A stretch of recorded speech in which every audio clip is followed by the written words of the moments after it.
ended up living with my biological father for a little bit, and it was absolute hell. I went and got my own shared house, went and did TAFE, and then just did year 10 because I was in high school. I was trying to do year 10. So like I was expelled by this point. I was kicked out of school. Like I was getting in fights. And like now I look back and I was like, oh, now I know why I was so angry. Like like I was almost charged with assault. So I was just so angry.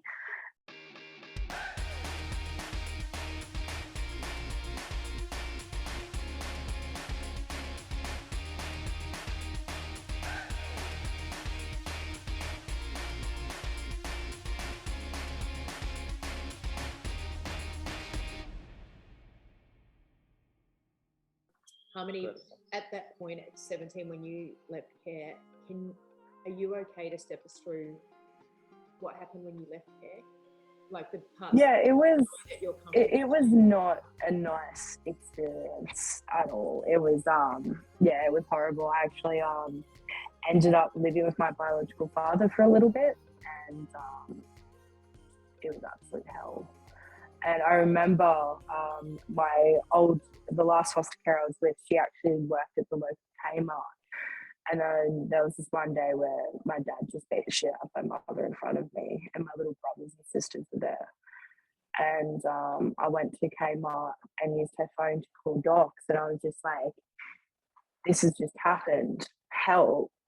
Their response was, you're no longer our responsibility, and hung up the phone. I wasn't even 18, I was 17, like I was just like, but yeah, so I went and got my own shared house, went and did TAFE, and then just did year 10 because I was in high school. I was trying to do year 10.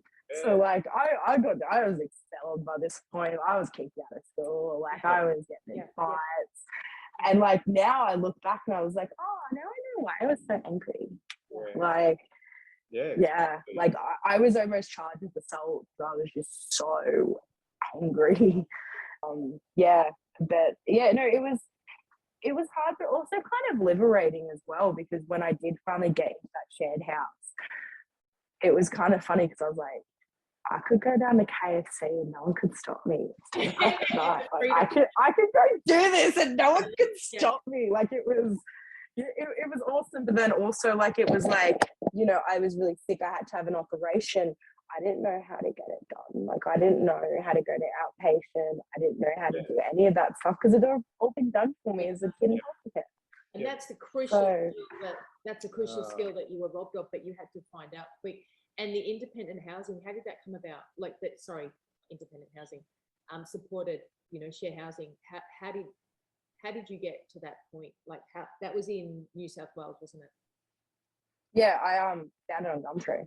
Like it was just shared house. Like it was just with a 20-year-old woman with a kid. Oh my God! Yeah. Wow. Yeah. That's incredible. So thank you for sharing that. Harmony, I wanted to say too, this is not a tokenistic look after yourself today, but like because of what you've shared, I know that you're completely comfortable sharing your story, and it's helping us to understand as people that sit outside, you know, wanting to start this program. And it's just been incredible. But with it, it's been really hard to hear parts of your story where you were just left, you know, and even the culture being stolen from you, like that really impacted me. And in fact, you're the first person that I've spoken to.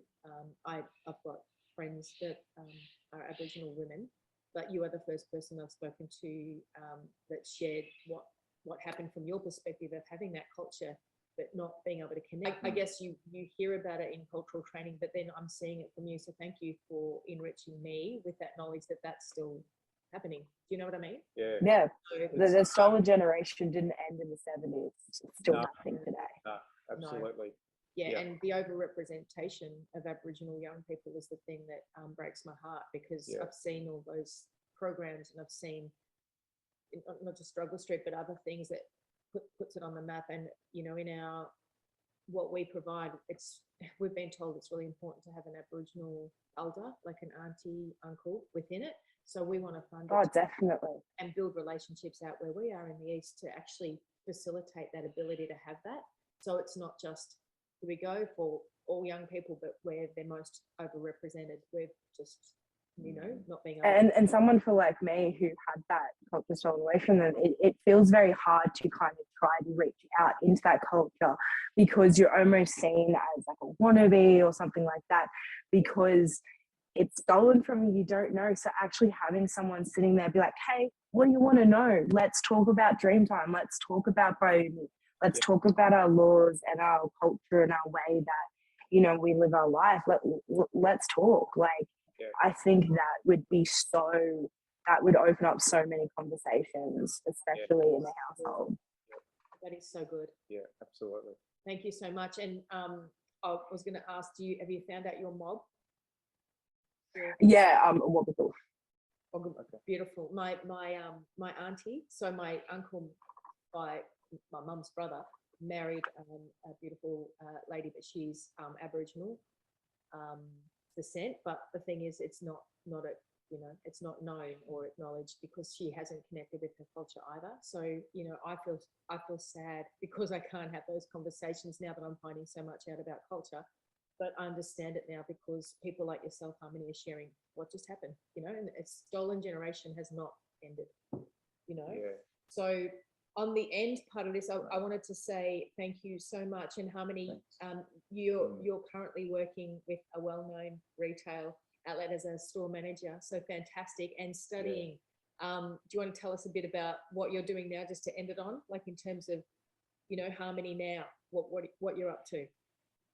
And sorry, I'm in the background, like they just decided to come into the tree near us. So that's so good. I'm actually at the moment possibly considering accepting a regional role in another state. So yeah, I have a couple of job opportunities as well being offered. So yeah, like within the store manager role, like regional manager. Yeah, within another company as well. So yeah. Okay, I want to highly recommend you. No, that's great. And enjoy the rest of your day. I'm just going to say thank you so much for our listeners to listening today. Thanks, I know for a fact that you've got so much out of listening to Harmony today and her own story, sharing her lived experience of the care system and her journey. It certainly has, I feel like it's been an educating eye-opener for me. Thank you so much. And just to end there, I just want to say, if you're really liking our content and want to hear more stories like Harmony today, then please like, subscribe. Oh, we just went lighter on the screen. Like, subscribe, and flick the notification settings, and comment as well, and share, because I guess that's how we found out about the lovely Harmony today, and Tiffany as well. In fact, Tiffany was from a cafe. She saw us and recognised us from TikTok, which made us laugh our heads off, because we certainly weren't going to get on TikTok for some reasons that we made. But no. Long story. But thank you so much, and we'll say bye to, not to you yet, Harmony, but bye to our listeners. And thank you so much. Guys.